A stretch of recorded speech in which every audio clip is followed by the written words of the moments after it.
Bom dia, boa tarde, boa noite, caros ouvintes do Bully de Bolso. Eu sou o Carlos Eu sou o Léo. E eu sou o Yuri. e juntos nós formamos o Bully de Bolso! Ai, que alegria! Não foi combinado, gente. Pois é. Hoje nós estamos aqui para, Louvar o nome do Senhor.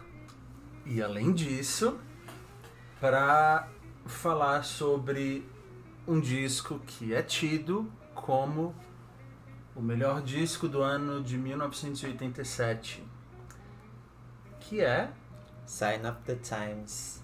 É isso, né? do Prince. Porque na verdade Tem o um... O é o símbolozinho da paz. Ah, Prince tem sempre que ter uma cafonice, assim, uma... cafonice. Sempre tem, assim, uma coisa meio breguinha. É, bem classificado. Eu acho que eu já posso me colocar na frente falando que eu não gosto do Prince.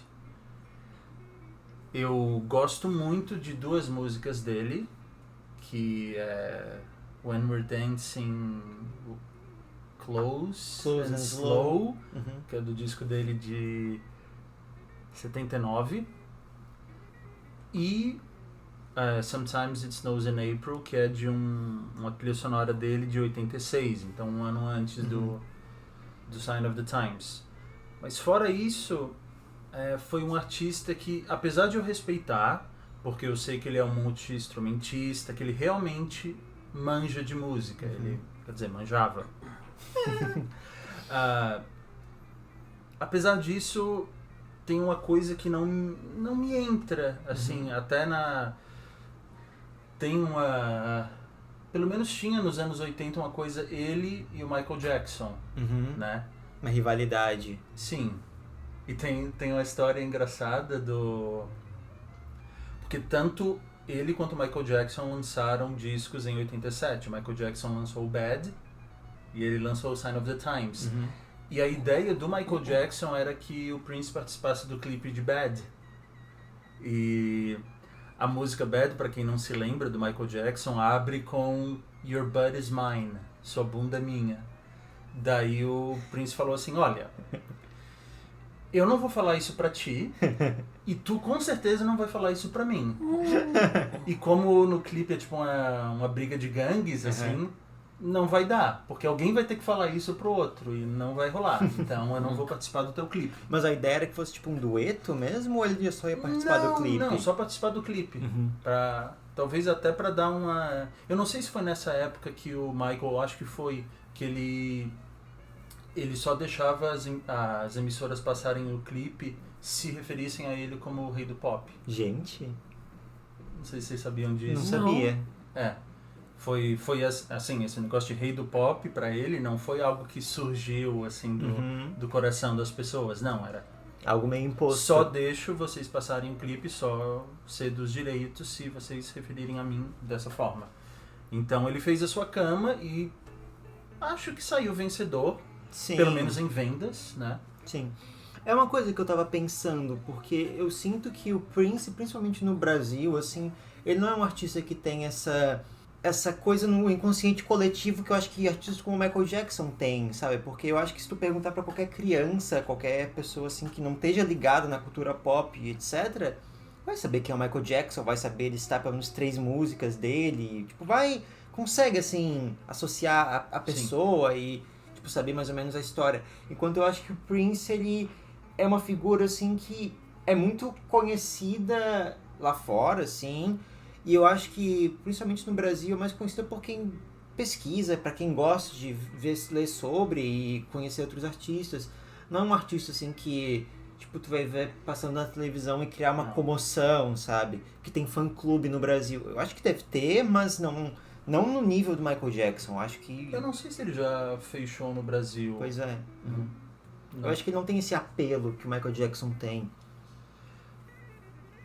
A primeira vez que eu ouvi falar no Prince, não sei qual foi a de vocês, mas foi no Without Me do Eminem, que ele fala Ever since Prince turned himself into a symbol, desde que o Prince se transformou num símbolo, porque ele teve essa fase da carreira, né, que não sei se eu falo agora, assim, mas ele tinha problemas com a gravadora dele, que eu acho que era Warner.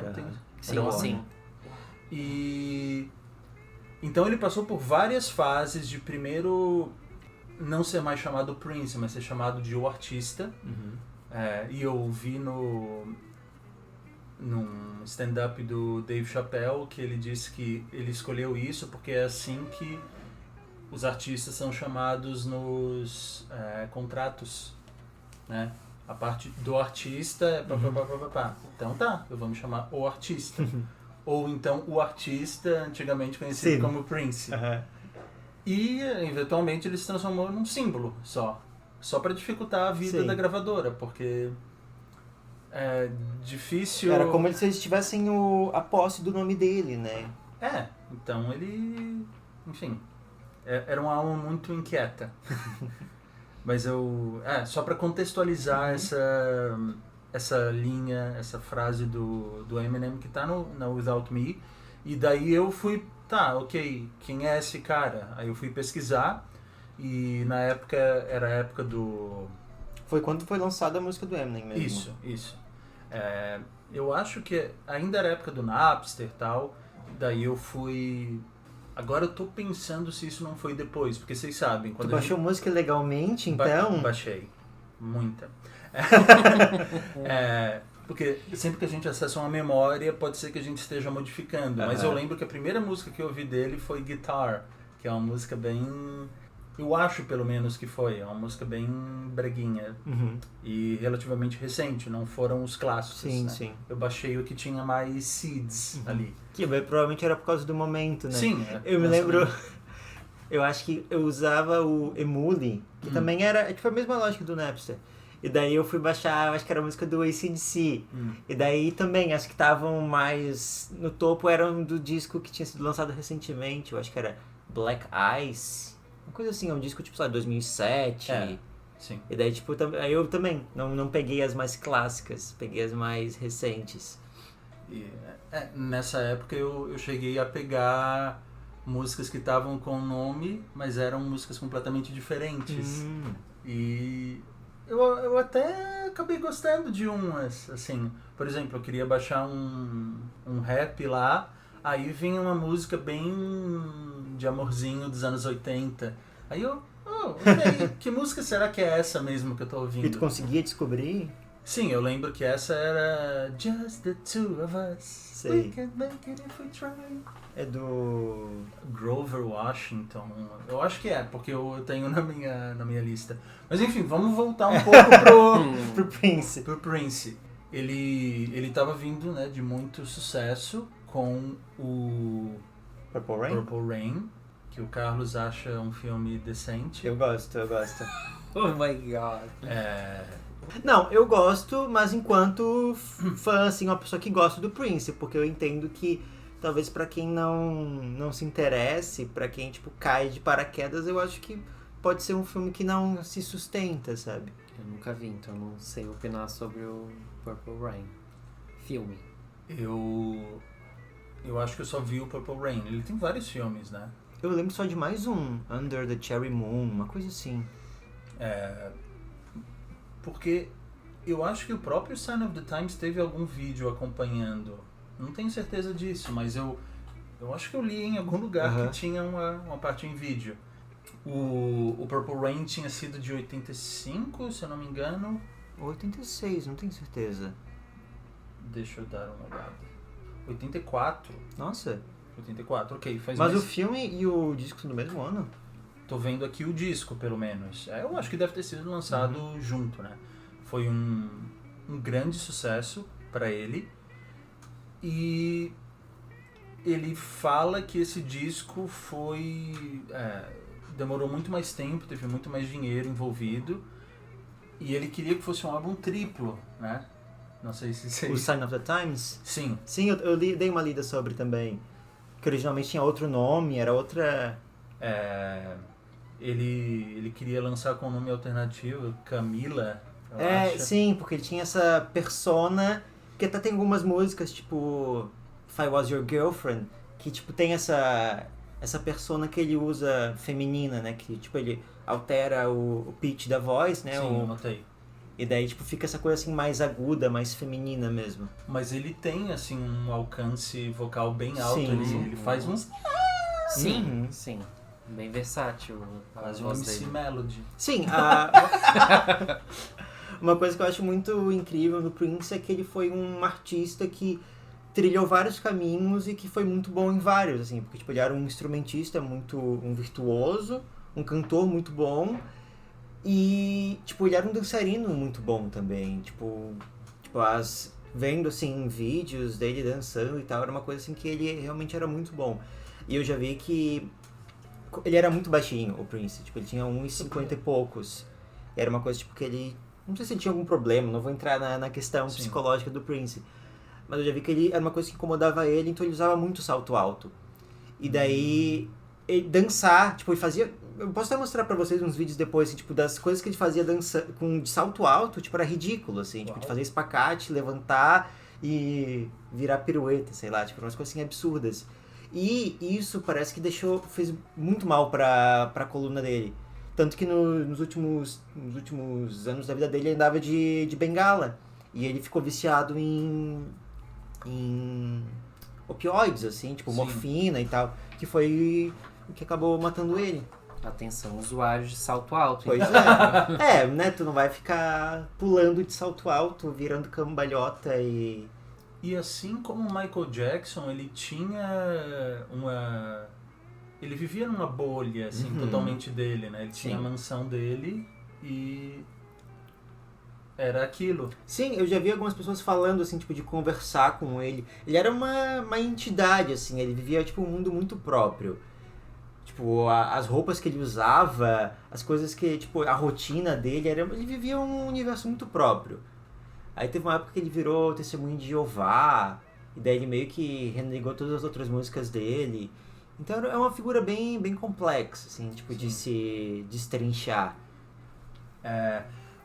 Na verdade, eu lembrei que eu adoro uma terceira música do Prince, mas que não é cantada por ele na sua versão mais famosa. Nothing Compares to You. Nothing Compares to You, mais conhecida na voz da Sinéad O'Connor. Inclusive tem uma história assim nas internas, porque eu tenho um amigo que é conhecido do Andy Rourke, que era o baixista dos Smiths. Gente. E o Andy Rourke namorou a Sinéad O'Connor uma época. E ele disse que uma vez os dois estavam na mansão do Prince e a Sinéad O'Connor ficou louquíssima da cabeça e surtou. Deu uma surtada, o que não é nem um pouco... Pois é, eu ia falar, tipo, a terça-feira usual da Sinéad O'Connor. Sim. Inclusive, eu acho que ela foi recentemente pra um outro rehab, não sei se ela já tinha feito. Ela não tinha virado muçulmana? Sim, ela é muçulmana. Até o nome dela não é mais esse. Ela queria lançar música com outro nome, mas por sorte a gravadora falou, não, vamos deixar isso porque ninguém vai te conhecer. Acho que o nome dele agora é Shuada, alguma coisa. Enfim. Mas de novo fazendo esse movimento de volta pro disco, eu acho importante contextualizar o que estava acontecendo também em 87 na música. E no mundo também, né? Porque ele fala um pouco, tipo, pelo menos a primeira música fala um pouco da questão da AIDS, da corrida espacial. Tipo, dá, assim, uma pincelada no que está acontecendo no mundo. Sim. Eu fiquei um pouco confuso na cronologia das coisas. Isso não está muito claro para mim, mas sim, acho que o problema da AIDS já se mostrava. Sim, 87, sim. Com certeza. E tinha também a coisa dos negros estarem realmente morrendo nos guetos, assim, por causa do crack. Sim. Crack cocaine, né, que eles falam. Então eu acho que isso é o motivador maior dessa primeira faixa. que, assim, em termos de letra, pra mim é a única que se salva. Não, eu entendo. Porque as outras, assim, não dizem nada. Umas dizem menos que as outras, mas essa, assim, é a única mais séria, assim, que se mantém como letra e não só como música. Mas, assim, o ano de 87 eu tava fazendo um levantamento dos melhores discos, dos meus preferidos, que são coisas diferentes, o que as pessoas acham melhor, que, por sinal, no site Rate Your Music, o Sign of the Times é o disco número 1 de 87. Mas, pra mim, não chegaria no top 50 do ano. É verdade, eu até vou... Depois eu vou vomitar um monte de discos de 87 pra vocês que valem a pena ser ouvidos. Oh my God. E esse não será um deles. Mas assim, o que estava realmente acontecendo nas paradas? Tinha o Michael Jackson Com Bad. com Bad. O U2 tinha lançado Joshua Tree. Gente, foi um ano... Guns N' Roses com Appetite for Destruction, né, que tem Sweet Child of Mine, Welcome to the Jungle, né, o grande disco do Guns N' Roses em termos de venda. E, pelo menos nos Estados Unidos, não sei se vocês sabem qual foi o grande ganhador de 87. George Michael, com Faith. Por incrível que pareça, né, o George Michael saindo do Wham, ele fazia um som bem felizinho, e ele, como muitos artistas depois dele, quis fazer essa coisa para entrar num universo mais adulto. Sei lá, pensando Justin Timberlake, muitos artistas, né, que saíram... Querem perder esse estigma de ser um artista teen, né, uma coisa Isso. assim mais jovenzita. E Faith estourou. Foi... Eu não sei se vendeu mais que Bad, mas pelo Michael Jackson já ser o Michael Jackson, meio que os holofotes foram pro George Michael, porque ele era uma figura nova, menos esquisita do que o Prince e o Michael Jackson. Então ele era assim, com quem toda garota queria estar e quem todo cara queria ser. Nem todo cara, eu acho que queria ser o Prince ou o Michael Jackson. Não sei até que ponto racismo toma conta disso, assim. Mas, se bem que o Michael Jackson já tava ficando branco. É que eu tava pensando se já era a fase Sim. esbranquiçada. Eu não sei se vocês têm na cabeça a capa do Bad do Michael Jackson. Ele já Uma tá que tá branco. de terno branco? Não. Não, essa é Não. o Smooth Criminal, né? Não, Smooth Criminal é do Bad. Bad Michael Jackson, deixa eu botar aqui pra vocês. Eu acho que eu sei. Mas igual acho que as feições do Michael Jackson nunca foram muito... Já tava branco. Já tava branco. Já tava Ele branco. tava branco. Já tava branco aqui. E o Michael Jackson, eu nem sei de onde é que eu li isso, mas ele tinha, tipo, no espelho dele um número, não sei se era 50 ou 55, que era o número de cópias do Bad que ele queria vender. No caso, 50 milhões. 50! 50 tá bom. Obviamente ele falhou miseravelmente, porque, assim, o Thriller é o disco mais vendido de todos os tempos, provavelmente. E ele queria vender mais do que o Thriller, e não aconteceu. Sim. O Ryan caiu 2 vezes no mesmo lugar. Não caiu. E ele teve algum grande sucesso depois, assim, pensando na carreira do Michael Jackson? Não, o Michael Jackson, eu acho que ele foi perdendo cada vez mais, assim. O último disco dele lançado em vida foi um fracasso, né? Invincible, eu acho. É um disco super overproduced, assim, é muito... Tentou demais. Sim. Mas, assim, o Prince, ele também não alcançou, depois do Sign of the Times, o sucesso que tinha desde então. Mas, criticamente, ele era muito mais elogiado que o Michael Jackson e também muito prolífico. O Prince, ele gravava loucamente. Sim, só a quantidade de músicas que ele lançou com esse... Eu tava vendo num artigo falando... Só a quantidade de músicas que ele gravou pra esse álbum é, tipo, mais música do que muitos artistas gravaram em vida, assim, numa vida inteira. Porque ele era um artista muito prolífico e que tinha um padrão muito alto, assim. Tinha que atingir um padrão muito específico pra ele escolher, assim, e mudava muito, tipo, era muito do dia pra noite, ele mudava completamente o projeto e virava outra coisa. E fico pensando assim, se essas foram as canções escolhidas, imagina as que ficaram... Não, tem Fora. no Super Deluxe que foi eu- lançado, tem tipo 50 músicas eu que não foram ouvi, usadas. não ouvirei, nem li, nem lerei. Mas eu acho que esse disco parece um monte de demos, assim. Por quê? Ele tem uma instrumentação bem minimalista. Eu acho que exceto em uma faixa ao vivo, acho que tudo é bateria eletrônica, se eu não me engano. Não que ser minimalista seja um problema, eu acho que algumas músicas inclusive funcionam muito bem, mas eu não percebo essa coesão das canções, e eu acho a maior parte das músicas bem filler. Algumas músicas eu ouvi, assim, eu não conseguia dizer absolutamente nada sobre elas. Que talvez seja mais um problema em mim do que do disco, já que tanta gente gosta. Mas eu ouvi e isso pra mim foi nada. Então, o Yuri não gosta, eu gosto. Vamos ver o que o Léo tem pra dizer sobre o disco. Então, como... o disco pra mim, assim... Como ele foi apresentado recentemente, eu tenho um time pra apreciar o disco. Eu, por exemplo, sou um grande fã da Joss Stone. Adoro ela. Mas no começo, eu só gostava de uma música dela. Então, com o tempo eu fui... ok... Yeah! Então foi o tempo que ela foi me conquistando. Com o Prince ele tem potencial pra me conquistar. Não no nível de Joss Stone e tudo mais, mas tem muitas músicas assim que acho que fala bastante de relação, amor e tudo mais. De fuder. Principalmente de fuder. Sim, Prince. É um disco bem sexual, assim.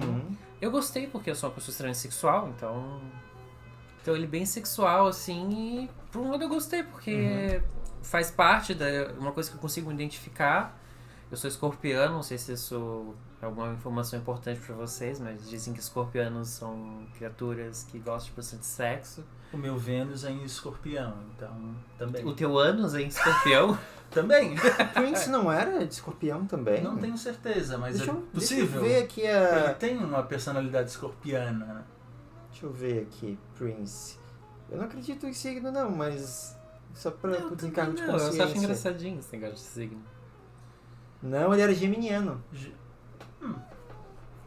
Mas assim, eu achei bem versátil, assim, por causa que tinha muita música tinha uma música muito parecida com a outra. Tanto que quando tu vai passando assim, de novo isso. Mas é um tema popular, um tema fácil de acessar, então até dá pra entender por que funciona. O que eu gostei muito foi assim, que dava pra sentir umas variadas no estilo no próprio disco deles. Às vezes ia pra um jazz, às vezes pro R&B, às vezes ia pra um pop, às vezes um rock. Gostei, isso eu gostei bastante. É claro que assim, as que eu mais gostei deles são que refletem o momento atual, assim, eu tô bem deprimido ultimamente. E eu perdi meu pai esse ano e tem várias crises, então a coisa não tá legal. Então, tem a Dorothy, e eu achei ela meio flop, assim, achei a pessoa... como são as músicas são várias historiazinhas, vários contozinhos, eu achei a Dorothy, assim, ela meio flop, meio fracassada, e me identifiquei. Essa foi a primeira música. Essa da Dorothy Parker foi a música que me apresentou ao Prince, que eu conheci, eu ouvi ela no Descoberta da Semana do Spotify. Tipo, claro, eu já conhecia Prince, assim, tipo, de ouvir falar, mas essa foi a música que me fez procurar ele, tipo, a música, assim, que me introduziu. É a quarta música no setlist e de longe uma das minhas favoritas também.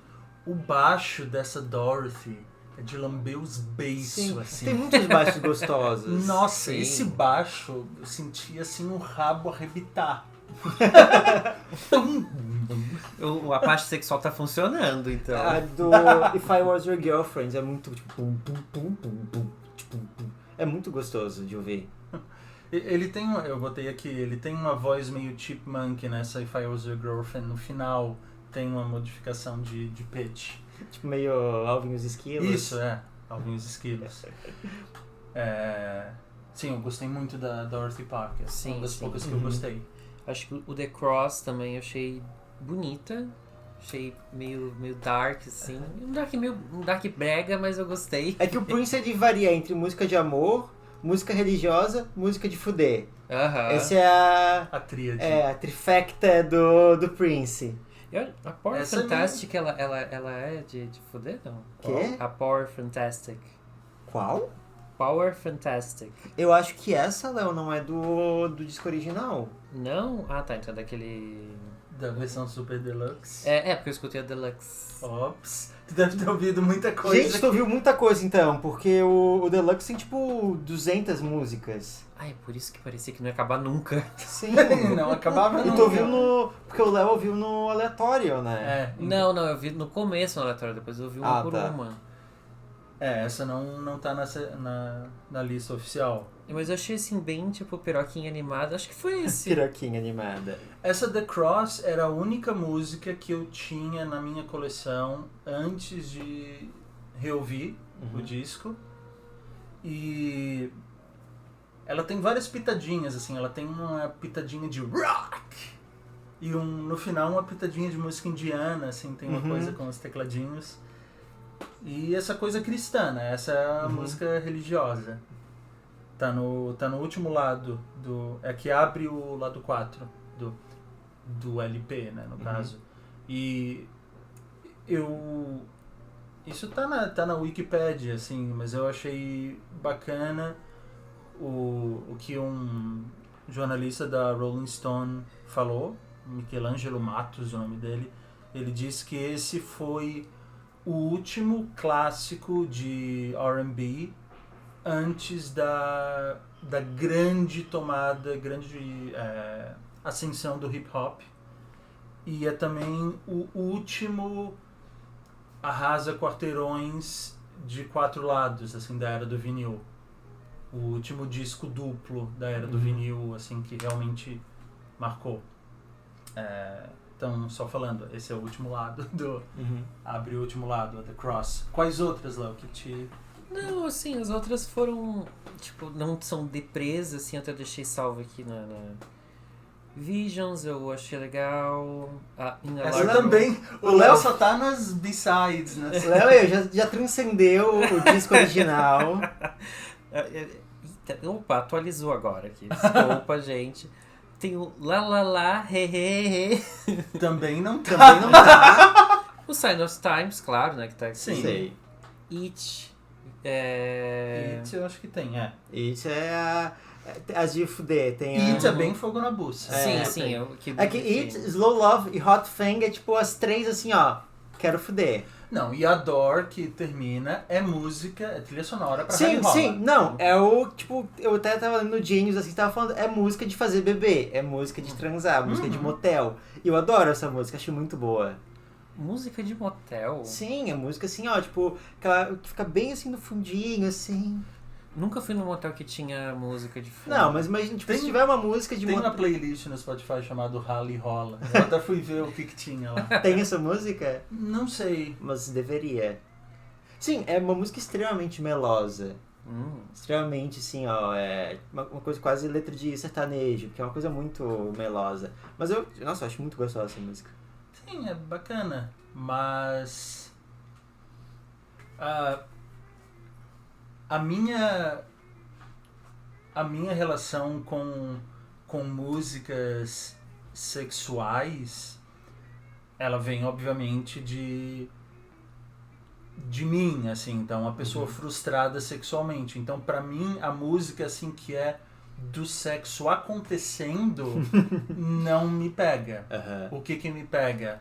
Uma música como Adidas do Korn, que é All Day I Dream About Sex, Adidas. Que é sobre frustração sexual. Que é o cara que tá viciadaço, e coisas de Morrissey, assim, como eu queria estar nessa situação. Mas estou nessa situação, não me... Mas eu acho que é um espectro, né? Porque tu também... também tem momentos de frustração, mas também tem momentos de desejo. Isso, sabe? O Prince... Sim, mas não os momentos de realização. E esses esse é o negócio do Prince. Sim. Não, mas o Prince tem uma coisa assim, quase tipo de ele tá fazendo amor contigo pelo fone de ouvido, assim, sabe? Ele tem uma coisa assim, cremosa, assim, uma coisa que ele quer te penetrar, sabe? E o Michael também, né? Os gritinhos, né? Só que o Michael tem uma coisa Michael. meio virginal, assim, Sim, né? Uma coisa meio, tipo, não vou falar realmente de sexo. Não consigo imaginar o Prince sendo pedófilo, por exemplo. Não. O Prince é muito... Devorador de rachinhas. Uhum. Mas ele também tem uma sexualidade bem andrógina, muito... Isso que eu não percebi, eu não consegui defender. Ele é hétero, mas não... Olha, ele até é meio homofóbico. Sim. Ah, é? Sim, é meio bizarro, porque, tipo, a personalidade dele, assim, o fato dele ser uma pessoa, tipo, que se vestia como quisesse e usava essa, muitas vezes, personalidade feminina nas músicas, era uma coisa, assim, super, tipo, meio, assim, pra frentão e tal. Uhum. Só que, ao mesmo tempo, ele tinha umas ideias, porque ele era bem cristão, e até depois ele virou testemunho de Jeová. Então ele tinha umas ideias, assim, tipo, sobre casamento homoafetivo, coisa assim, que não eram muito legais. Todo mundo tem seu yin yang, né? Sim, Aquele equilíbrio. Sim, é o que eu falei, ele é uma personalidade bem complexa pra tu falar assim, nossa, ele é um ícone gay. Ou ele é tipo uma personalidade assim que... Mas eu achava que ele era gay Sim, no momento. tem uma música até que meio que ele fala assim, tipo, de uma moça que perguntou pra ele se ele era gay e tal, por causa do jeito que ele se vestia e cantava. Isso me lembrou um post que eu vi no Facebook, sim, no Facebook, essa semana, que muitas vezes, né, quando perguntam pro hétero se ele é gay, ele fica ofendidaço. Aí esse post era, imagina se, sei lá, os destros ficassem ofendidos se perguntasse se tu é canhoto, assim. Eu, canhoto? Bota tua mãe aqui na minha frente pra ver se eu não escrevo com a mão direita. Aí você até fala, bota tua mãe aqui na frente, ver se eu não bato com a minha mão direita. Podia ser. Eu acho que tem a ver com a questão porque é como se, tipo, tu não estivesse mostrando tua masculinidade suficiente, né? Tipo, tivesse meio que fosse meio que uma falha de caráter, assim, sim. tipo, pô, não tô mostrando que eu sou macho. Sim. Bom, tem vários artistas, assim, que hoje, se eles expusessem, né, suas opiniões, eles ficariam em maus lençóis. Por exemplo, eu penso no Bob Marley, né? Claro, ele veio da Jamaica. Uhum. E a Jamaica tem uma cultura ultra mega homofóbica. Não sabia. Nossa, o Bob Marley, ele era assim, amor e paz pra todo mundo, menos pros sodomitas. Sodomitas. Sim. Coisa da Jamaica, né? Não sabia disso aí, não. Eu já vi que ele era bem escrotão. O Bob Marley? Tipo de roubar a música dos outros. Isso eu não sabia. Tipo de meio que fazer bullying assim com os radialistas pra tocar as músicas dele. Isso sim, porque, né, vindo da Jamaica, tu tem que ter uma mentalidade de guerrilha. Uhum. Sim. É o que a gente tem que ter a noção de que uma pessoa que chega num nível assim, tipo de fama, nem chega por sorte e tratando as outras pessoas bem. Ela chega ou se ela é muito, muito, muito boa, ou se ela vende a alma pro negócio, sabe? Tipo, não é algo que tu chega assim, tipo, sendo legalzinho com todo mundo e... Sabe? Ou é um negócio do teste de sofá, assim, dormir com as pessoas certas, ou... Sabe? Porque é muito complicado tu tá no mundo, assim, do show business e... Sim, é um mundo nojento, muitas vezes.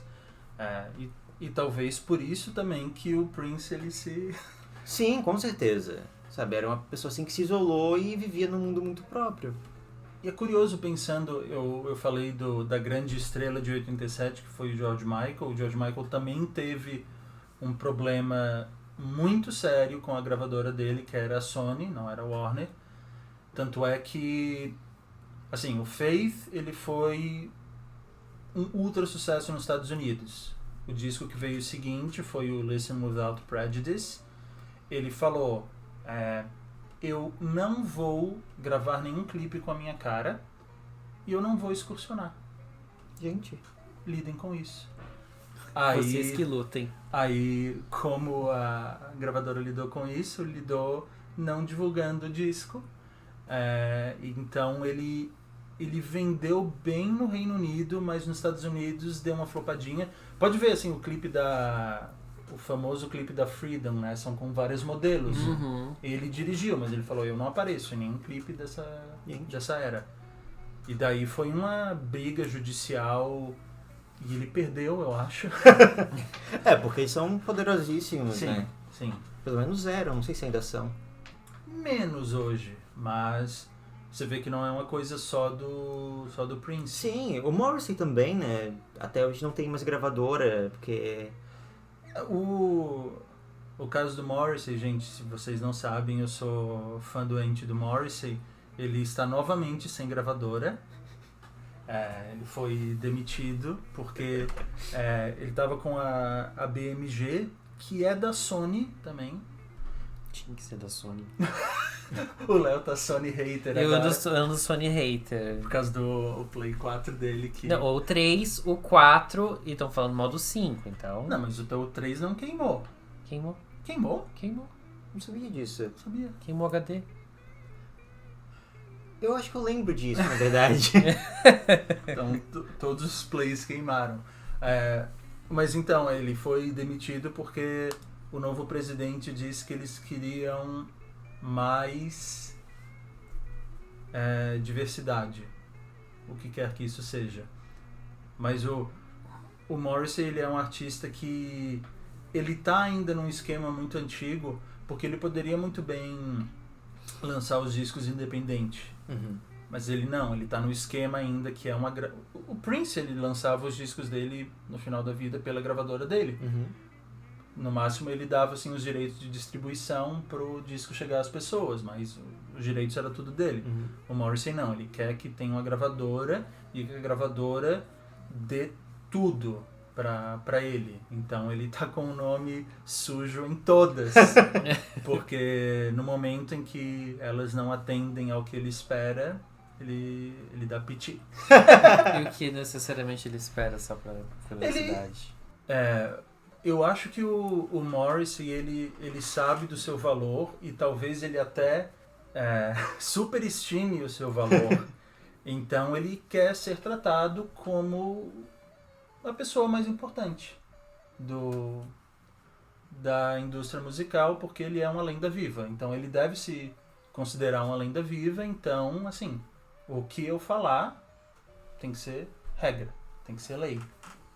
E se tem o caso do disco do World Peace de 2016, que esse disco ficou, acho que 3 ou 4 dias nos serviços de streaming e ele foi demitido pela gravadora, justamente porque eles não quiseram fazer o que ele queria de merchandising e tal. Uhum. Então esse é um disco que não está em plataforma digital nenhuma e ficou só 4 dias, porque foi o tempo de lançar e ele ser demitido.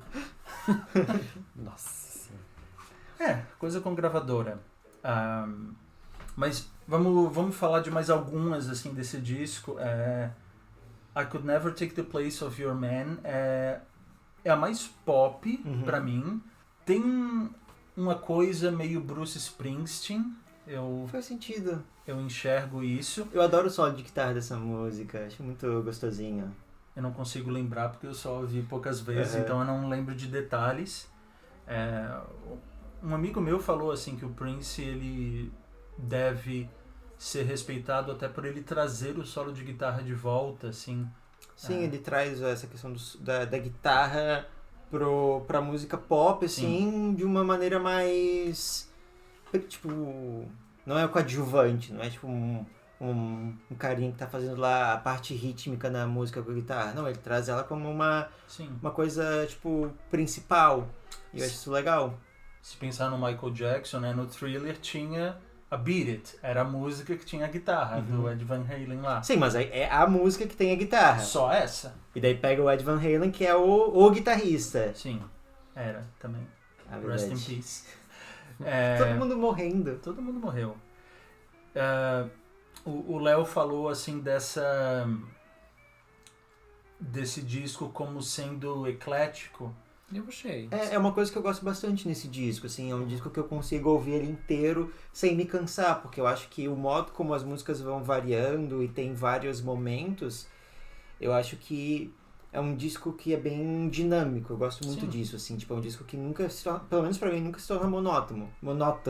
Ele vai, assim, e eu acho muito divertido. Eu acho que é uma dança, assim, de estilos nele. Ele vai, tipo, eu falei, vai do jazz, vai do R&B, vai pro meio um rock. Funk, nossa, ele tem muito funk. E o jeito Funk que ele americano. canta também é. muda muito dependendo da canção. Isso realmente me chamou positivamente a atenção. Ele tem uns momentos muito funk, assim. Sim, é tipo, Go, girl! baixou o James Brown, assim. Sim, deixa eu ver aqui, o Housequake é Sim, muito funk. nossa, é muito funk, Housequake. Botei aqui Slow Love, a baladinha. Ele tem, assim, a primeira faixa ela é uma faixa bem pesada. Na segunda já é flores e dancinha. Mas Playing the Sunshine tem uma coisa meio tipo, vamos dançar porque o fim do mundo tá chegando, assim. Porque, Playing the Sunshine? Porque tem uma coisa, na letra mesmo, tem uma coisa assim meio tipo, vamos dançar até que tudo acabe, assim. Tem uma coisa meio apocalíptica, que tem o 1999 também tem isso, né? Vamos dançar como se fosse, tipo, 1999, assim, como se o mundo fosse acabar no dia seguinte. Eu ouvi esse disco, mas não lembro dele. Mas por que eu falei dessa coisa do eclético? A gente precisa, quando a gente ouve discos antigos, a gente precisa colocar isso no tempo. Assim, eu e o Léo nascemos em 88, então em 87 a gente não era nenhum pensamento.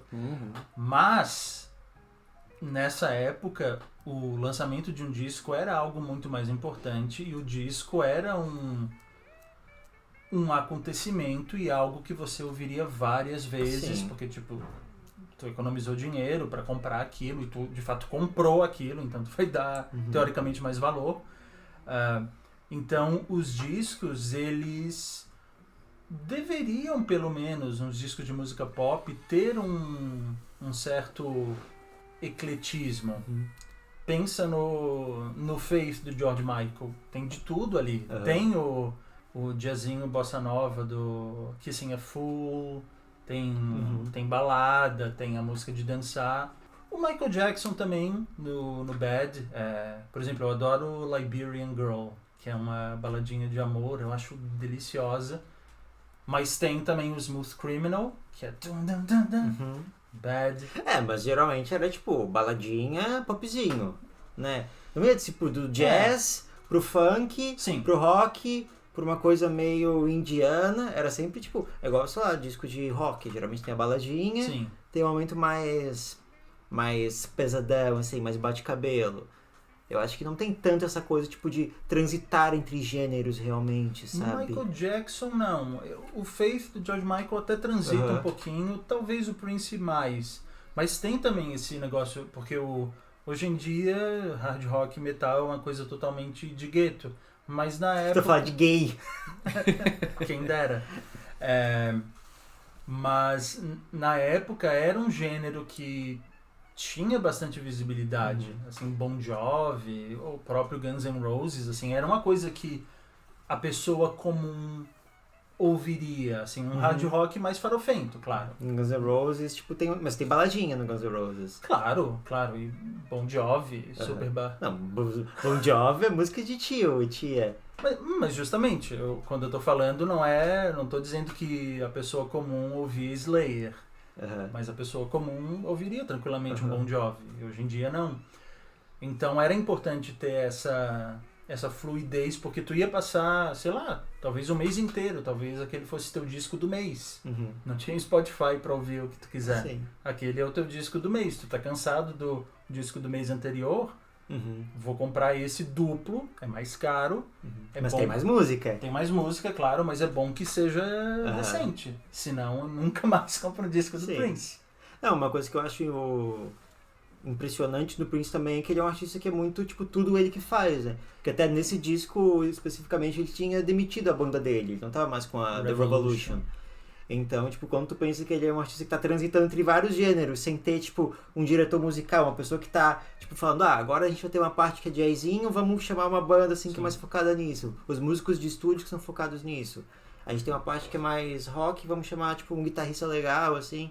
Tipo, não, ele que tá transitando por tudo. E uma coisa que eu achei legal é que nessas músicas extras, tipo, que foram lançadas agora, se uma dele com o Miles Davis. Então, tipo, ele, assim, né, ia por vários lugares e chamando vários artistas e, tipo, quando dialogavam com o que ele queria. É meio fora de contexto, mas não tanto. Eu tava vendo um vídeo sobre a longuíssima gestação do Chinese Democracy do Guns N' Roses, né, que demorou acho que 13 ou 11 anos para sair. E é o disco mais caro, né? Se bem que o último do Michael Jackson também foi bem caro, mas eu acho que esse bateu. Acho que foram 10 ou 13 milhões de dólares pra fazer. E tem, tipo, 2 bateristas, 3 guitarristas. Ele inclusive convidou o Igor Cavaleira pra ser baterista. O Igor falou, não, obrigado. Ele tentou... eu falo o Axl Rose, que ele é dono do Guns N' Roses. Ele tentou o Zakk Wylde como guitarrista, não funcionou. Por que eu falei isso? Por causa da questão da produção? Isso, porque o Prince ele fazia tudo sozinho. Então por isso que eu respeito o Prince, apesar de não curtir muito as músicas dele. Assim, desse disco ficaram pra mim a Dorothy Parker, Sign of the Times. Eu até tirei a The Cross, que eu mudei de ideia e não gosto mais. Eu não sei se vocês têm mais alguma coisa pra falar do disco em si. Não sei, eu acho legal que as pessoas escutem, assim, é um disco bem... Eu acho, assim, super gostoso de ouvir, super... Não precisa ouvir lendo letra, nada assim, tipo, não precisa se aprofundar. Tipo, eu acho que é um disco super divertido, super gostoso. Escuta numa caixa de som que tenha um grave potente, porque ela tem uns baixos muito gostosos de ouvir. E é isso aí. Eu falei pros rapazes aqui que eu ia vomitar referências. Sim. Que eu ia vomitar referências do ano de 1987. Eu dei uma olhada nesse site que eu falei, o Rate Your Music, no qual o Sign of the Times é considerado pelos usuários o disco com a nota mais alta, de 87. Mas eu vou falar os meus favoritos de 87, sim, que eu acho de longe melhores do que o Sign of the Times. Fausto Fawcett e os Robôs Efêmeros, que tem a Katia Flávia, a Godiva do Irajá. É muito bom esse disco. E esse é um disco que nunca foi lançado em CD. Só vinil? Só vinil, não tem nem plataforma digital. Pois é, eu já procurei em plataformas digitais, não achei. E eu não vou usar genial porque essa é uma palavra muito usada, mas é extremamente bom.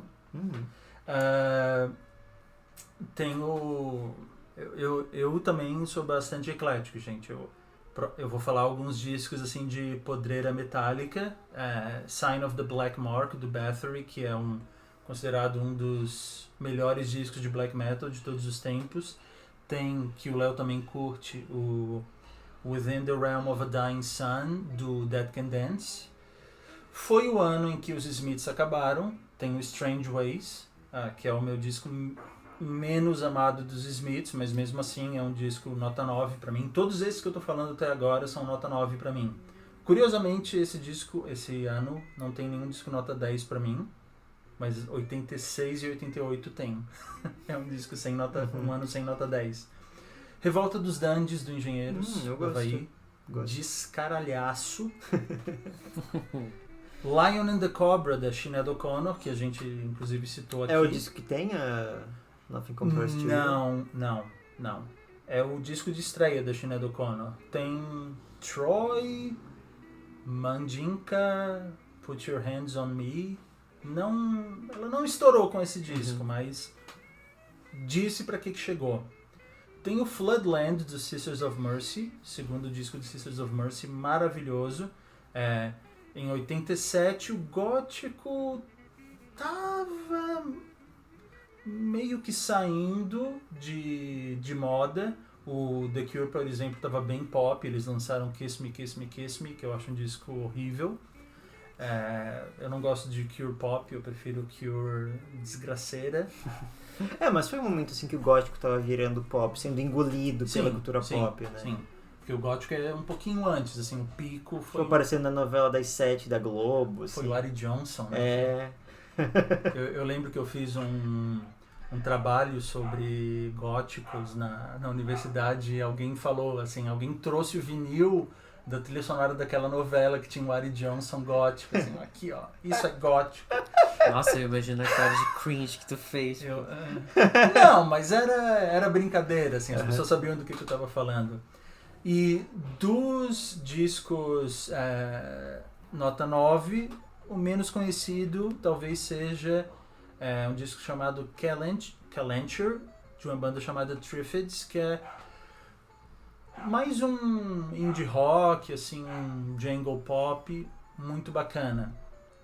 E tem muitos outros, gente. Tem muitos outros. Eu tô olhando aqui pra minha lista e eu tô pensando, nossa, gente, vocês vão pular essa parte, assim, uns 5 minutos pra ver a próxima coisa interessante que vão falar nesse podcast. Sim. Falando do The Cure. Nesse ano de 87 tem um disco que tu ouves, tu tem certeza absoluta que é do The Cure. A voz é igual, o estilo é igual. A Moment of Trust, de uma banda chamada Essence. Se vocês, assim, são fãs de The Cure e pensam, eu queria que tivesse um outro disco do The Cure nos anos 80, ouve isso. É o disco perdido do The Cure. Igual aquele disco que dizem que existe um disco perdido dos Beatles, né? Uma fita, tem uma lenda. Klaus, se eu não me engano, Klaus. Tem uma capa que é um sol. Sei. E eles...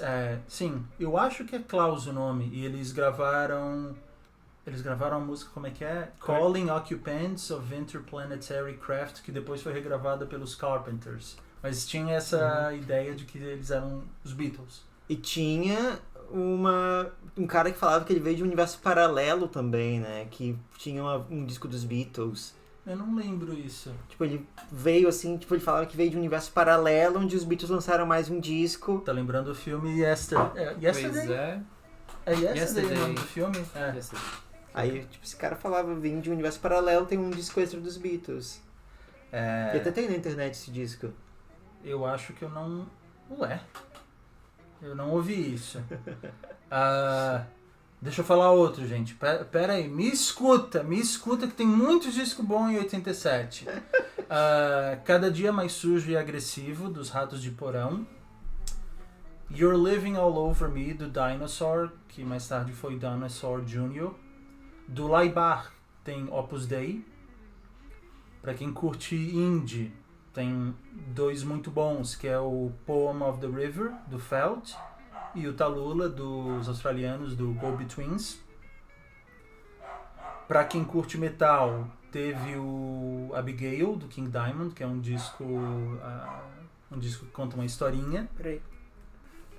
Deixa eu continuar aqui nos metais. Tem Under Jolly Roger, do Running Wild, que é um tipo pirate metal. Pirate metal? Assim, uma coisa de pirata, de caçar o tesouro. Stropado, do Slaughter, pra quem curte um som mais pesado. Dark Quarter. Aqui no Brasil a gente tem um dos discos mais importantes de metal de todos os tempos, INRI, do Sarcófago. A gente tem... Esse que tem aquelas letras clássicas. Put the Virgin of Four. Letra traduzida no... Google Tradutor. Que não tinha na época, mas... inglês horrível, mas muito importante para a história do black metal. Nightfall, do Candlemass, clássico do Doom. E 2 para quem curte power metal, heavy metal. Fight in the World, do Manowar. E Hall of the Mountain King, do Savatage. E fora de metal, Jesus Não Tem Dente no País dos Banguelas, do Titãs. É um disco que eu gosto muito. Legião gravou Que País É Esse? Teve Actually, do Pet Shop Boys. Tom Waits lançou Frank's Wild Years. O Aerosmith lançou um disco que já é tipo da fase pós-drogas. Pós-drogas. que é o Permanent Vacation, que é bem farofento, mas eu adoro.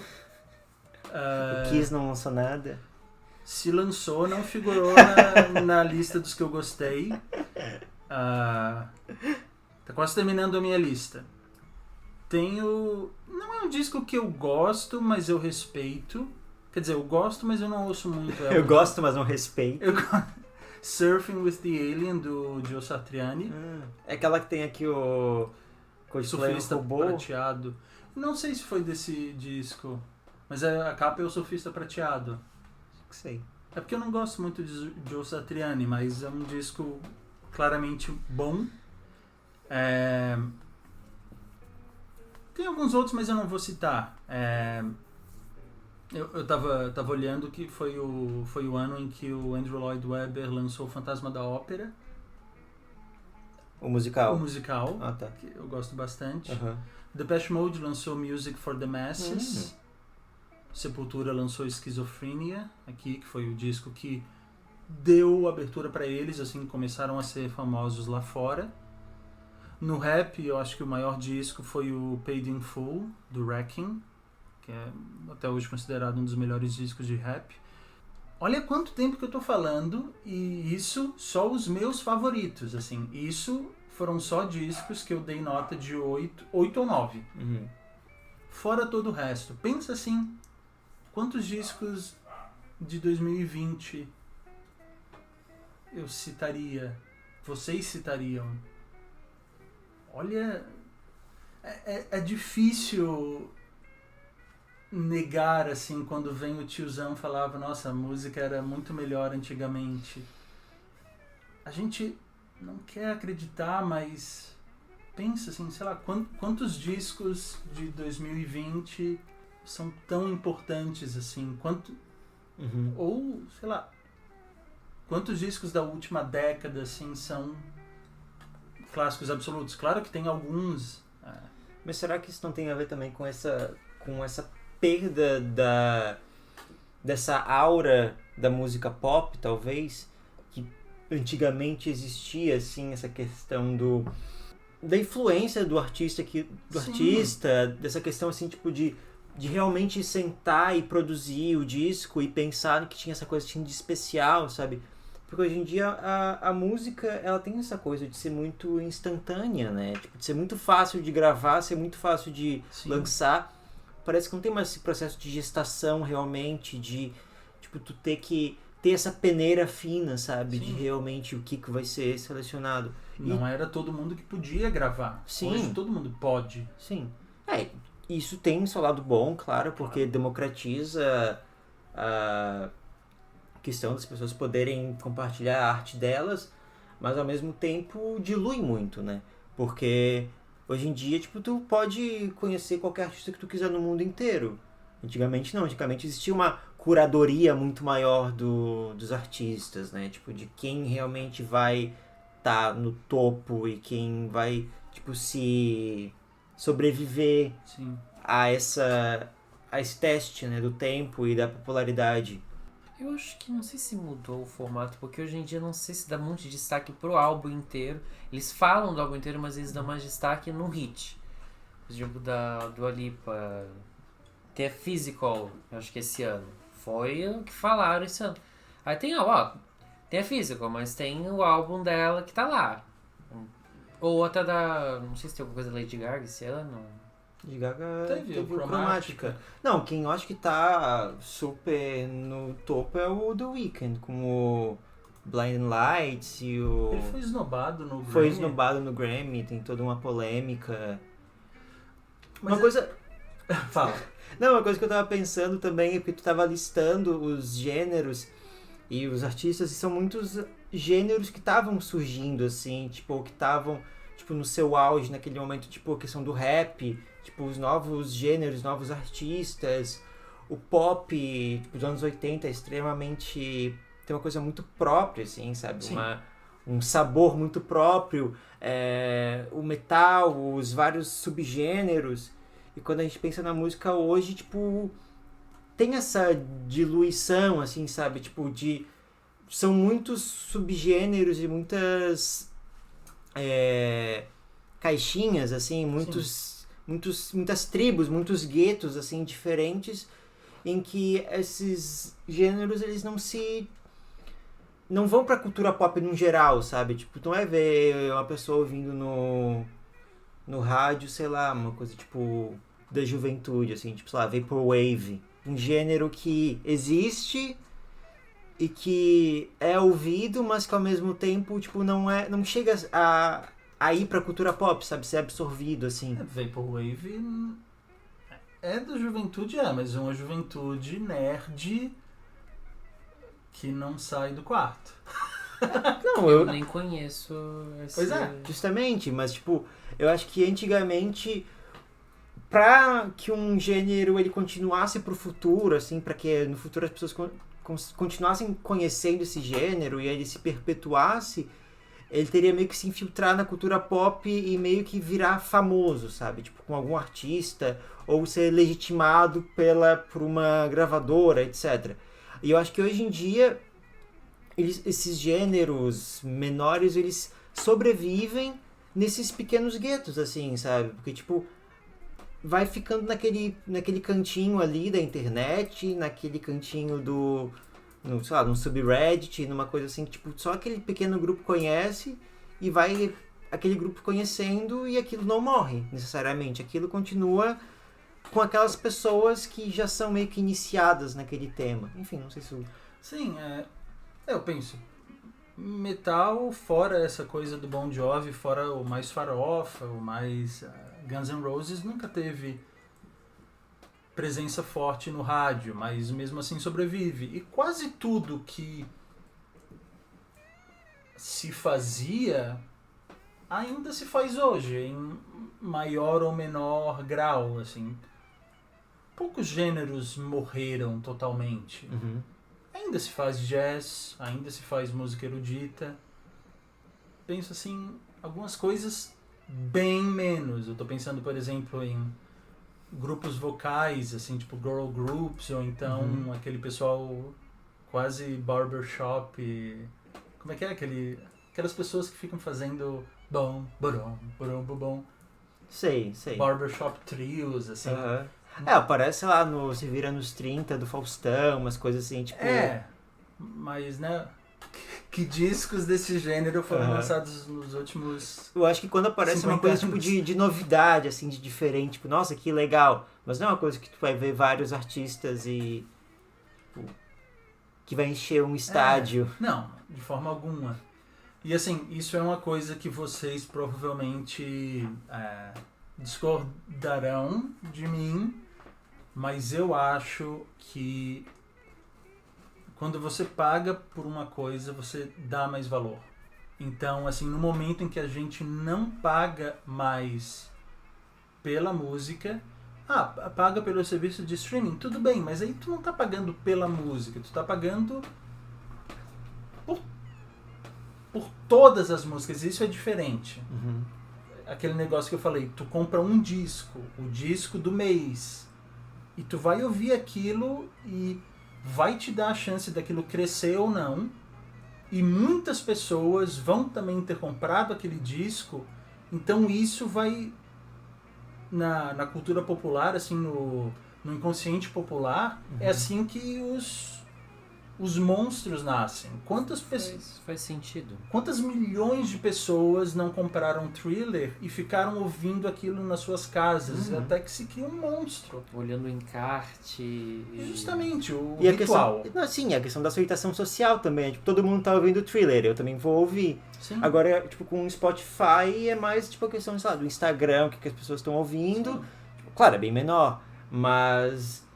se eu quiser ouvir uma música lá da Bósnia, eu vou ouvir, eu não preciso ir numa loja de CDs super diferentona, assim, que venda isso, sabe? Tipo, não, eu posso ouvir o que eu quiser na hora que eu quiser. E isso, por um lado, é maravilhoso. Sim. Sim, eu até falo, tem uma banda, acho que é gótica, 69 Eyes.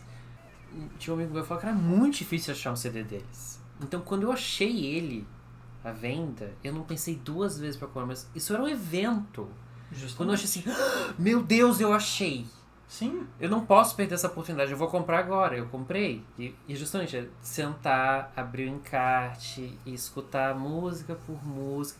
Hoje, vou procurar no Spotify, tá lá, né? Tu acha? Não tem Tu não dá tanta importância. A pessoa pode falar que dá, mas olha, eu duvido. Porque tu gastou do teu dinheiro, tu gastou do teu tempo pra ir pra loja de disco. E essa coisa, nossa, eu achei, eles têm aqui. A gente aqui tá passando assim pro... Né, Tico? A gente tá passando por um discurso tiozão, mas pensem aí, jovens. Eu acho que é uma coisa de repensar como a gente vê a música mesmo, sabe? Tipo, de repensar essa ideia da música como um álbum que de 10 músicas, como era lançado antigamente, a questão assim, tipo, da distribuição. Eu acho que isso é algo que vai se desfazer com o tempo e não volta, viu? eu não vejo isso voltando. E eu acho que não dá pra gente ficar lambendo as feridas do passado, assim, olhando como era verde meu vale. Não, assim, porque isso é de um... Não foi sempre assim, isso é de um período muito específico. Antes de gravarem música era só ao vivo. Quando alguém tocava na tua frente com partitura. Quando que começou, tipo, sei lá, 40, 30... O gramofone? Eu acho que já se fazia experimentos com um gramofone, tipo, final de 1800, início de 1900. Mas isso só foi se tornando uma indústria em idos de 1920, assim, alguma coisa. Tiveram outros formatos, né, antes de disco de cera e tal. Tinha um que era um tubo. Eu não sei se era do Edison. Esse cara de cera, não era? Eu não sei se o tubo era de cera, mas tinha o disco de cera, que se tu jogasse no chão ele quebrava em várias partes. Então, esse período do qual nós, tios, ou os tiozões têm saudade, é uma coisa que vai, digamos, de 1930 a final da década de 90 ou 2000, que quando começou a mudar. Então você está falando tipo 60, 70 anos de música. Sim. Mas ao mesmo tempo, quanta coisa aconteceu nesses anos todos, né? Quantos novos gêneros totalmente diferentes surgiram. Mas pensando também, tipo, sei lá, viajando aqui, mas tipo, sei lá, na questão da música clássica, por exemplo, nesse período anterior a isso, tipo, surgiam mais artistas de música clássica porque existia mais demanda também, porque era mais socialmente construído e esperado que era o que as pessoas consumissem, sabe? Então tem uma coisa meio tipo de profecia autorrealizável, assim, tipo, o que a sociedade pede é o que as pessoas vão produzir mais. E por produzir mais é o que as pessoas vão consumir mais. Sim. Eu não sei muito dessa parte da história, mas claro que alguns compositores eles tipo eram pagos pelo rei, né, pela corte e tal, para produzir músicas. Mas eu não sei assim o que o povo ouvia nas mais diversas partes da história, assim. A partir de quando que a gente consegue ver assim uma música folclórica, uma música do povo, né? Porque a música erudita sempre teve, sempre teve uma aura. Eu não sei muito de história de música erudita, gente. Eu acho que muito da igreja também, né? Sim, era o local onde as pessoas escutavam mais música. Sim. A música de louvor. Era uma Mas a música de louvor tocada ou música gospel, assim, tipo de...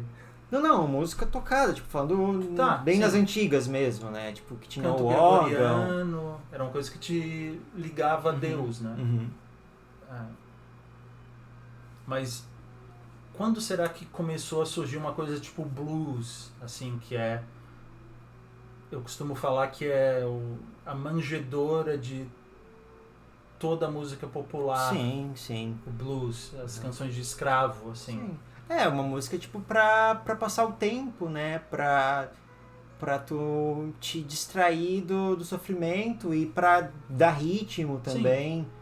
Eu tô pensando aqui que no Verdade. Na Grécia Antiga, essas coisas que chegam a gente como livros, tipo Odisseia de Homero, eram coisas que as pessoas cantarolavam com tipo uma lira, por isso lírico. Ficavam tocando enquanto contavam a história de um herói. Então isso é uma música popular. Que a ideia do bardo também, né? Isso. Como... Não sei o nome daquele instrumento. Boa pergunta. Que é tipo um mandolim. Um cavaquinho. Eu ia falar um cavaquinho. Os pagodeiros. Os pagodeiros da época de Shakespeare. Ser ou não ser, eis a questão. A gente viajou legal. Nossa, a gente viajou. E adorei viajar. E viajaremos no futuro. Esse é um assunto que muito me interessa, mas assim, eu sei mais sobre a história da música popular nesse período, assim, né? 1930 até agora. Mas tá acabando. Aceita que a música como tu gosta tá acabando. Sim, isso é uma... Eu não sei o que vai ser. Que o futuro nos reserva. Claro que não, a música não vai acabar jamais, mas né, o que vai surgir? Eu fico meio pessimista, assim, pensando, né, quem são os grandes artistas, assim, de hoje que realmente nasceram nessa época? Talvez não vão surgir na música, sabe? Vão surgir em outra modalidade artística que vai surgir no futuro. Mas a gente quer música! Ou um tipo de música que a gente ainda não conhece, sabe? A gente tá preso no contexto que a gente conhece, sabe? Que a gente conhece o mundo através das coisas que a gente já conhece. Então, não tem como a gente adivinhar o futuro. Tipo, por isso que eu acho muito tosco a questão tipo, dos futurólogos, assim, tipo, imaginar como vai ser o futuro. Porque a gente imagina o futuro tendo como base o passado, sabe? E tendo como base questões muito atuais. E a gente não consegue... Não tem como a gente imaginar como vai ser o mundo daqui 5, 10 anos. Sabe? Então a gente só pode esperar e manter a cabeça aberta, assim. O passado vai continuar lá. Só posso dizer uma coisa, gente. É o sinal dos tempos. Entenderam? É uma referência ao disco do Prince. Então eu acho que é isso. Eu acho que é isso. Eu não tenho dica, não. Tu tem dica? Não. Tu tem dica? Tu já falou um monte de Sim, de dica. As minhas dicas são todas essas, ó, e vocês vão ouvir todos, né? O trabalho que eu vou ter pra colocar o nome de todos esses discos na descrição do vídeo. Tu cavou a tua cova. Eu pensei nisso, eu falei pro Léo. Uhum. Ó, mas eu sei, né, que todos os meus ouvintes, os nossos ouvintes, vão ouvir todos os discos de cabo a rabo. Porque eu sei que vocês são assim. S2. Gente, muito obrigado por ouvir. Se vocês gostaram, sei lá, manda para um amigo. Compartilhe, E curte. Siga a gente no Instagram. Sim. E se não gostou...